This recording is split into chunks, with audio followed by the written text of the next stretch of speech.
So a few weeks ago, I took a very long overdue vacation. I booked a flight to Toronto.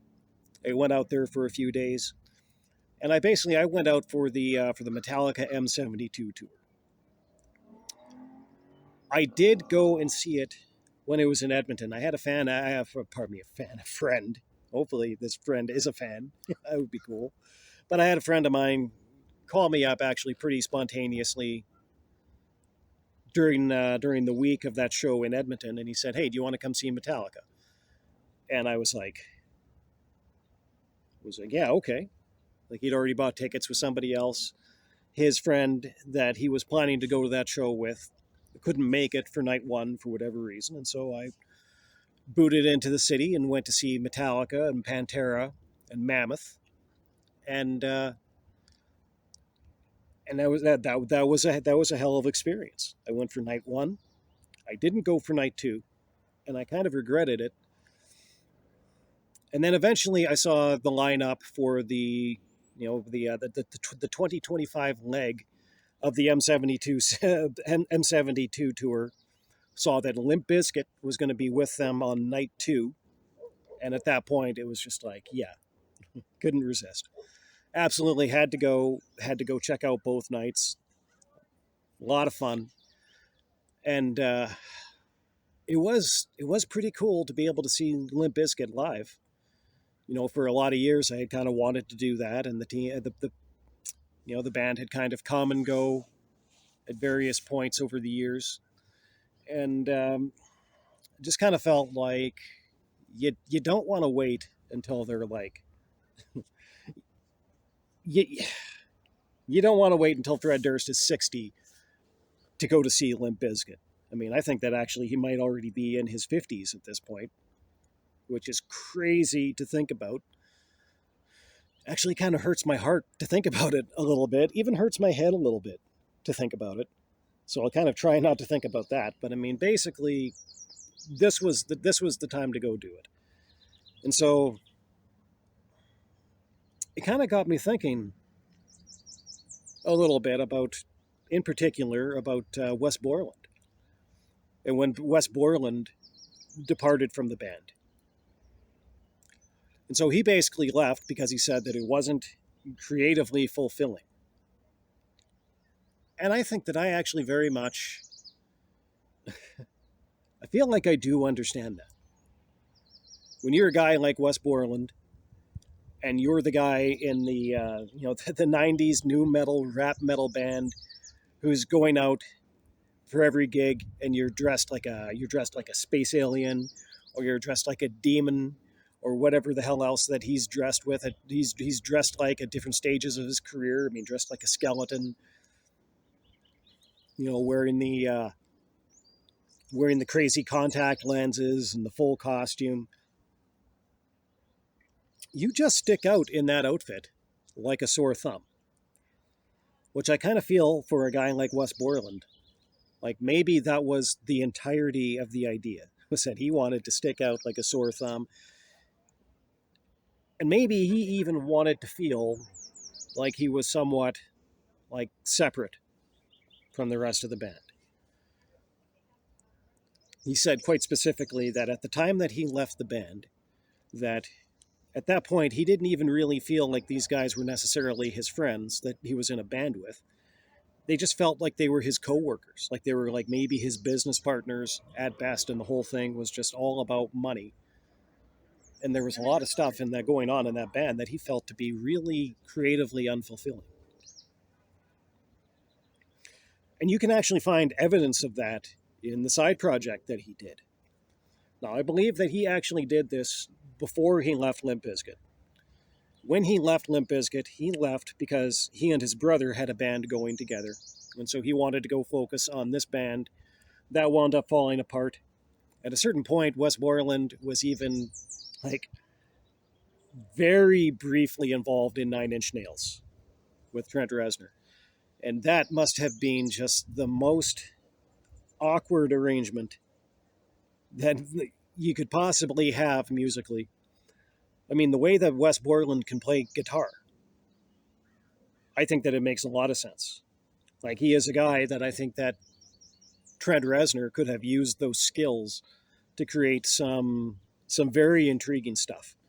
But Wes Borland in Nine Inch Nails, it just didn't work out because I kind of feel like it couldn't work out because Trent Reznor said some very, honestly, some very honest things about Limp Bizkit and Fred Durst. And Fred Durst didn't like that, so he said some very honest things about Trent Reznor and Nine Inch Nails. And at that point, like you could maybe run that for a while, but that was not going to last forever. Like absolutely no way that was going to be a long term deal. But Wes Borland, he was the kind of guitarist that could do something like jump from from Limp Bizkit to Nine Inch Nails, like on a musically creative basis. He was the kind of guy that could do that kind of thing. And he was the kind of guy that would definitely want to do that kind of thing because when you look at this side project that I just alluded to, once you listen to this whole thing, there was absolutely no way that you couldn't walk away from that thinking to yourself, Wes Borland is a guy who musically can do absolutely everything, at least in terms of like rock guitar music and anything adjacent to that. He can do everything and he wants to do everything. And so, of course, the side project that I'm talking about is the quite appropriately named Big Dumb Face. And this album that he put out, it was this really super weird, eclectic, kind of space opera concept album about this character named Duke Lion, and his blood enemy, the blood red burning head on fire, and basically Duke Lion being called upon to banish this thing, before it destroys the galaxy. And so you had a lot of songs on there, like there was the Duke Lion song, which actually kind of almost felt like this sort of like just like this goofy rockabilly song. And then there was the song introducing the burning blood red head on fire. That was it, the burning blood red head on fire. And it was basically almost like a death metal track. And then you had this song Rebel, which sounded like it was something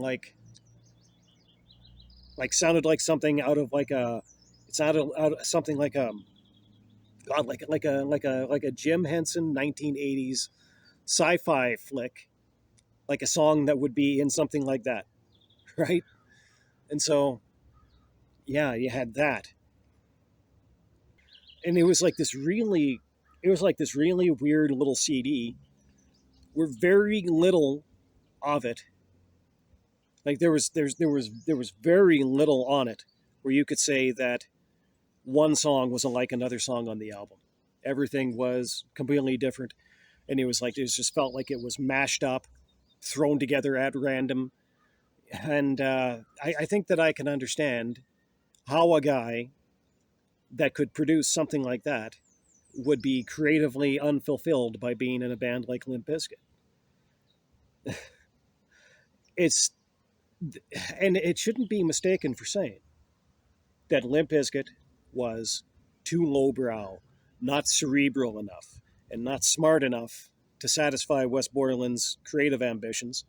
Because when you listen to Big Dumb Face, like you kind of get the sense it's like, his creative ambitions were not especially high-minded. But then again, nor did they need to be. I'm sure that I've said it on this podcast before, but I don't think that every cultural product on the planet needs to be this ultra cerebral, ultra, just pretentious, like pretentious almost for the sake of being pretentious. Not every band that exists can be the Arcade Fire, nor should they be the Arcade Fire. Hell, I don't even think the Arcade Fire should be the Arcade Fire. Never liked them. Probably never will. I think that there is and has to be room in the music world for just good old-fashioned, just dumb, fun music. And whether it's in Limp Bizkit or whether it's in Big Dumb Face, Wes Borland is a guy that sets out to satisfy that, that demand, that desire.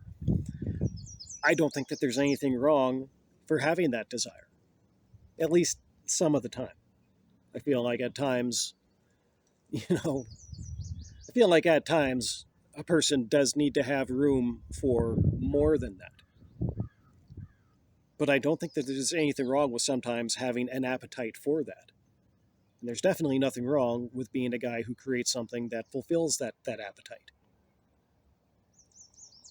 And that's exactly what Wes Borland did, and it's actually what he left Limp Bizkit to do. And I feel like it has to be what he came back to Limp Bizkit to do. And there's nothing wrong with any of that. They're not a band that gets, they have a lot of fans, but they don't get a whole lot of admiration. I don't feel like they get a whole lot of respect. But the opinions of people who think that they can't allow there to be a place, for just that kind of just dumb, fun music, those are not opinions that I personally care to dwell upon. And as long as that kind of music exists, I think there's always going to be a time in my life when I'm going to want to come back to that for at least a little while. And I'm not the slightest bit embarrassed about it. Nor should anybody be.